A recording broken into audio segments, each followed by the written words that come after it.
I'm at the Sullivans. We're looking at, so this air handler and AC. We're on a second floor. As you can see, we're in a closet of a finished space, sitting on some carpet here. So first thing, if we replace this system, the refrigerant lines are gonna be okay size-wise. We're gonna flush those out with the nitrogen flush kit. Make sure we get out all the oil and old refrigerant, but it's not gonna be too long of a run. We would need to put a pan underneath this unit with a wet switch because we're above a finished space for code requirements. Something kind of unique. So if you look, we've got a wood base that they built and just cut holes in it. And then you see down here, they got a hole in the bottom, which is where this goes down. Actually, the return downstairs is not doing anything. Interesting. That's completely plugged up. Watch this video to make sure. Doesn't appear that the return downstairs is actually connected at all, based on what that's showing there. It's just a hole in the wall for no reason. So most all the return is getting pulled through here, but regardless, we'd have to put it up on a base. Pull the return through the bottom.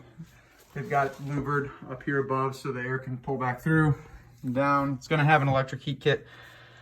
I don't know how big the electric heat kit is, but it's not gonna be more than, I mean, at the very, very most 10 kW. Got a disconnect here. I'll see how big of a breaker they've got downstairs. So it's a 2-ton or 2.5-ton air handler. So I'm gonna guess outside it's either gonna be a 2 or 2.5-ton AC or condensing unit. We've only got 5 supplies. So from those 5 supplies, we can get 550 CFM. For a 2.5-ton, we need 1,000. So we might downsize this a little bit, but I'm gonna confirm when we look at the unit outside. All the condensate runs out through the wall. I'll see outside what that looks like to see if we can just use some of our nitrogen to potentially make sure, blow these things out, make sure there's nothing in them. If we can rerun them, we can do that. But you see they run outside there. Probably down the side of the house. And we've got plenty of height to work with, if just in case we need to make any adjustments.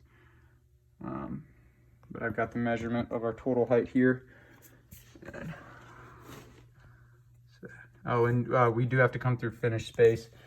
So bring some of the red sticky floor covers to protect the floors and for when you're coming up and down the stairs.